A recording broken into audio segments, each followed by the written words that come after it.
Hi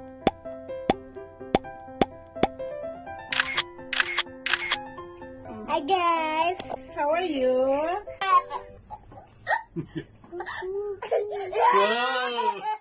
Hello everyone! Welcome back to our vlog guys. Ngayon magbablog tayo about sa mga pangyayari galing travel namin to Egypt guys. Pasensya natin hindi ko open masyado yung ipin ko kasi singaw pa magsabi kasi nga pinapaayos ko yung ipin ko. So yung tanggal lahat yung ipin ko kaya ayan medyo singaw magsalita guys. So magchichika tayo muna ngayon guys. Ayan, kamusta kayong lahat guys? Kamusta? Ngayon, share ko lang yung mga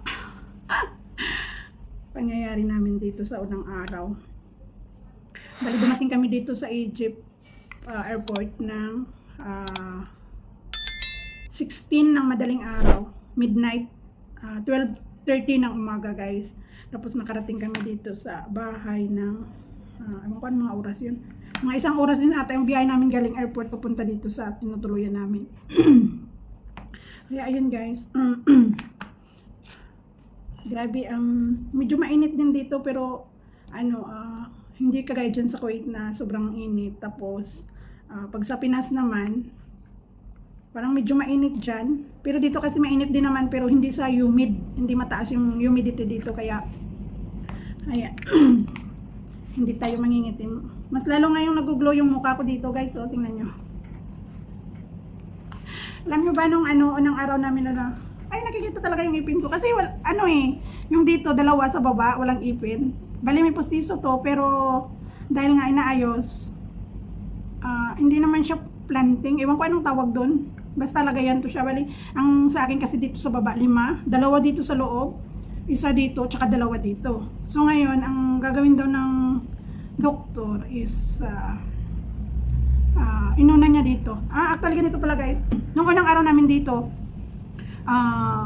diba, dumating kami ng 16 ng umaga. So, nung 16 ng gabi talaga, diretso kami doon sa, nagpunta talaga kami kaagad sa dentist para sa ipin ko. Kasi yun nga ang gusto ko talagang gagawin dito sa Egypt. Kasi nga naputol yung dito sa taas nun.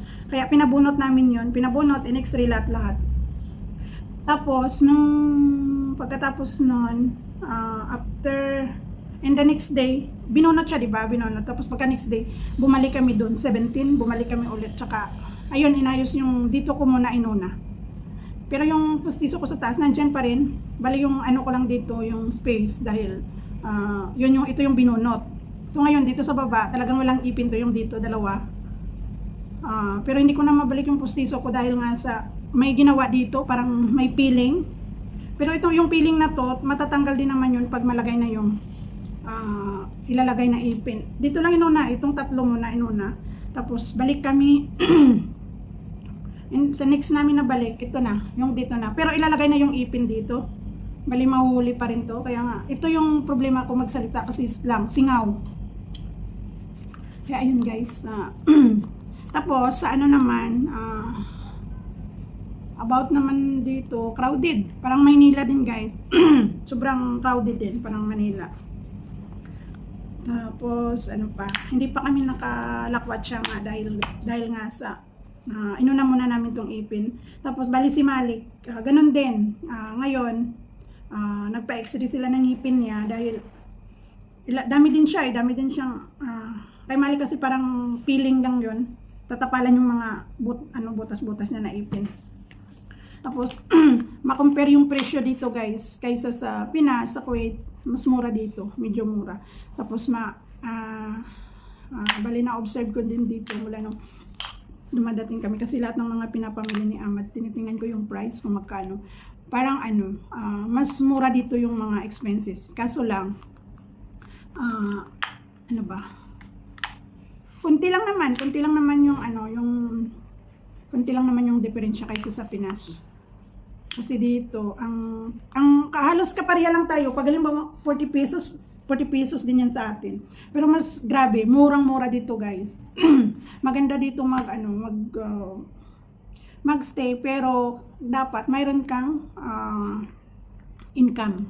Mayroon kang para pang tustos mo. Kasi kung wala ka man ng income, wala rin, ganon din. Kagaya na lang dito sa ito mga yung sa electricity nila, guys. Tsaka electric, kasi dito electric, ano tawag nito, yung gas, tubig, ito din, parang ministry din nata yan. Bali bill, may bill ka every month sa electric tsaka sa gas. Pero ang sa electricity is by card. Yung mga bago daw card, bagong lagay ng mga electric is card. Pero yung sa mga luma, yung kagaya din dyan sa Pinas na metrohan, mayroong ano tawag yan, yung bilog na umiikot-ikot, kontador. Ayun. Tapos ano pa ba,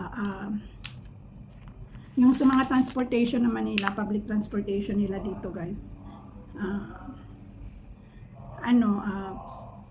parang mga maliliit kasi yung mga transportation nila dito, guys.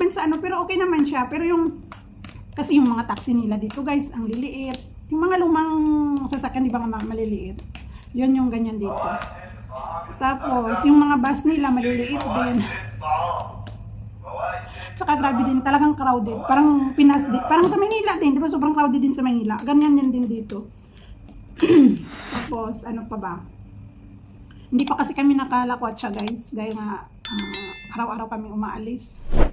Dahil dito sa Ipin. Tapos pag araw naman, umaga. Grabe kasi yung mga tao dito, na oras natutulog? Mga 4 o'clock, 5 o'clock na. Tapos pag araw, wala, hindi. Yung mga tulog ng mga tao.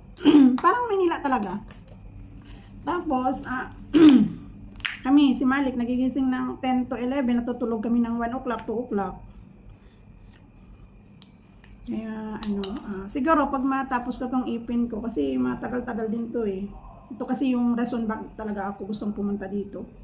Para maayos yung ipin ko. Kasi nga, naputol yun, yung dito sa harap. Naputol yun, kasi dati yun na, pinaayos ko din yun dun sa Pinas. Tapos pinastahan lang sa loob siguro, natanggal yung pasta. Siyempre butas, maliit na lang naiwan. Kaya naputol. Kasi natanggal yung pasta nun eh. Kaya ayun, sabi ko talagang ipapas. Kasi talagang mura dito. Alam mo yung lahat-lahat na magagastos sa ipin ko, sabi ni Ahmad is 40,000 plus ang magagasto doon. Pero mas mura yun kaysa sa Kuwait, kasi sa Kuwait siguro 1,000 ang aabutin nito pag lahat-lahat na. Tapos dati ako naman sa Pinas, ang nagasto ko nun lang yun cleaning, tapos pasta, tsaka postiso, ilang postiso, nakaabot din ako ng 20k dati doon. Postiso yon, postiso. Pero ngayon kasi sabi nung dentist, sabi na Ahmad, naayusin to lahat, ipapantay daw kasi nga 'di ba yung ipin ko parang lumalabas ba. Ayun. Tapos ito ayusin to, parang porcelain nata yung ilalagay dito sa harap.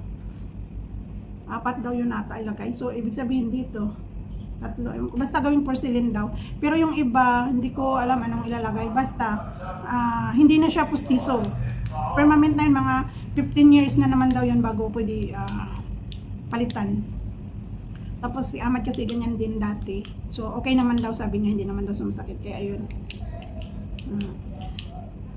Tapos ano pa ba? About kay Malik, pagdating namin dito, nakakatawa din si Malik kasi sa mga pagkain, inaamoy-amoy niya yung pagkain, guys. Inaamoy-amoy niya. Tapos bago niya kainin, tapos ayaw niya. Pero ngayon kumakain na naman siya yung, kasi sa Kuwait kumakain kami ng mulukiya. Ayun, kahapon kumain din naman siya mulukiya at adobo na, kasi nag-adobo ako eh. Ano pa ba ang pag-usapan natin? Wala. Tapos yung time dito is pareha lang din sa Kuwait. Bali 5 hours din yung difference sa Pinas, guys. Hindi pa, ewan ko, matagal-tagal pa to siguro maglagay ng ipin ko sa harap. Kasi inuna yung dito sa loob eh. Dito inuna, dito na side.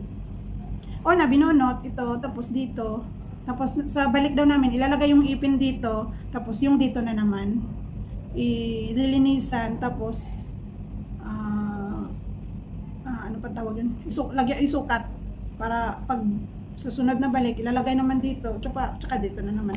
Kaya, alternate lang naman daw ang gagawin, kaya matatapos din namin pag bago kami makabalik. Kasi 17 days lang kami dito, guys. Kaya, tapos ayun, hindi ako makakalapag live kasi mahina yung covering ng internet dito sa loob. Pero pag sa labas, okay naman siya, malakas. Dito din naman, nakita nyo yan sa likod ko. Ayan, pag dyan ako magstay, mayroon dyan. Ano lang din,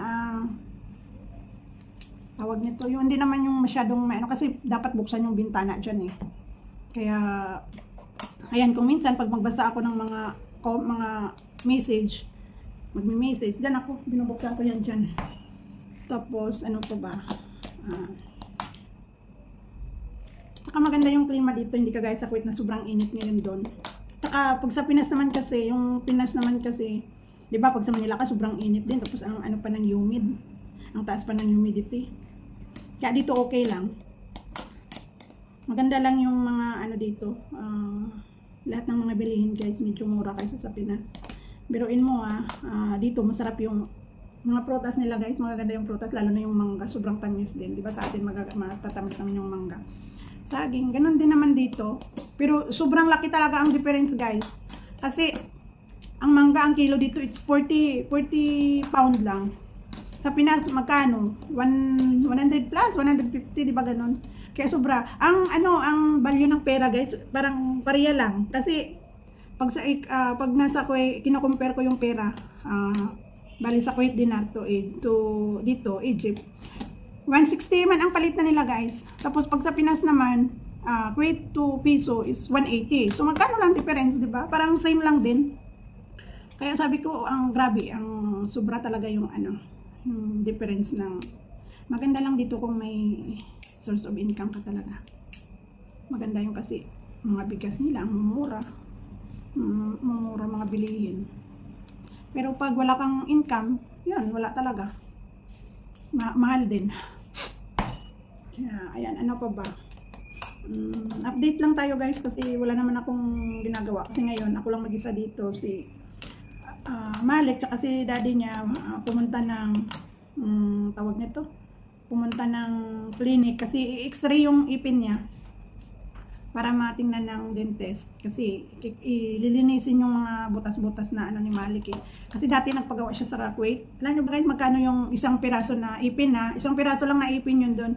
Ang nagasto ata ni Malik, it's 90 KD. So magkano na yun? Almost 18,000. Isang ipin lang yun. Yun na, tapos hindi pa cleaning lahat na ipin. Yung dito lang, isa lang. Tapos nilagyan lang ng peeling yung butas. Kasi may butas yun. Hindi naman pwede na bunutan si Malik ngayon. Kasi 5 years old pa lang naman siya. Kaya cleaning lang yun, tsaka nilagyan ng peeling. Ayan lang. Tapos ano pa ba? Wala. Hindi pa naman kami ikot. Pero sabi ni Ahmad, punta daw kami. Ewan ko, pupunta din daw kami ng River Nile. Hindi ko alam kung kailan. Hindi lang maggawa lang tayo. Sa labas kasi guys, ayoko mag-video kasi sobrang tao din. Baka mamaya natakot ako at baka si Tay na kaya din ako mag-video, na lang ako. Share ko na lang sa inyo. Tapos yung mga tricycle nila dito, yung parang jeep, hindi kagaya dyan sa atin sa Pinas. Tsaka tawag nila dito is tok-tok. Tok-tok guys, tok-tok. Tok-tok yung tawag nila ng tricycle dito. Tapos ano pa ba? Yun na lang naman ata. Tapos yung, alam mo ba, mga 30 to 45 minutes lang siguro yung biyahe namin mula airport papunta ditong bahay. Alam mo magkano ba yung yung pamasahe namin noon? Is nasa 250 lang, 250 pound. Pag doon yun sa amin sa Pinas, pag galing ako ng airport papunta doon sa bahay namin, nasa 1,500. Madali ko nga makumpare yung